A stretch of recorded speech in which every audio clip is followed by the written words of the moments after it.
এবার সনাতন ধর্মাবলম্বী এক নারীর হাদিস বিষয়ের প্রভাষক পদে উত্তীর্ণ হওয়া নিয়ে তোলপাড় সৃষ্টি হয়েছে সামাজিক যোগাযোগ মাধ্যমে। সুধারানী নামে একজন হাদিসের প্রভাষক হিসেবে নিবন্ধন পরীক্ষায় উত্তীর্ণ হওয়ায় অনেকেই বেসরকারি শিক্ষক নিবন্ধন ও প্রত্যয়ন কর্তৃপক্ষকে দায়ী করে ফেসবুকে পোস্ট দিয়েছেন। জানা যায় এই প্রার্থীর বাবার নাম সুশীল চন্দ্র রায়।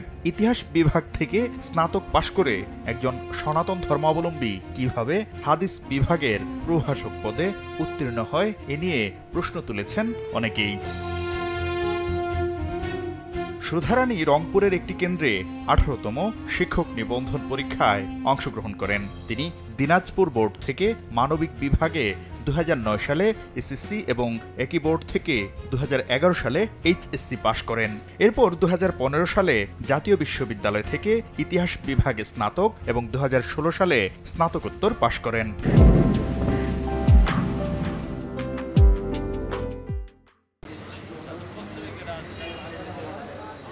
এ ঘটনায় বেসরকারি শিক্ষক নিবন্ধন ও প্রত্যয়ন কর্তৃপক্ষ এনটিআরসিএ প্রার্থীকে দায়ী করেছে।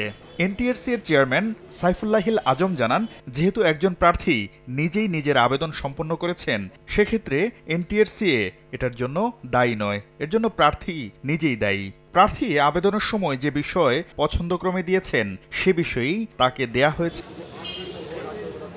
আর সুধারানীর স্বামী গোবিন্দচন্দ্র জানান, দোকান থেকে আবেদন করা হয়েছিল, আবেদনকারীরাই ভুল করেছেন।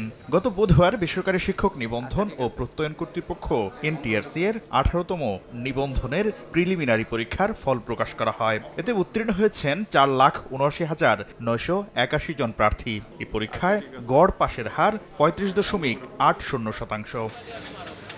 শাকির আহমেদ, সময় সংবাদ, ঢাকা।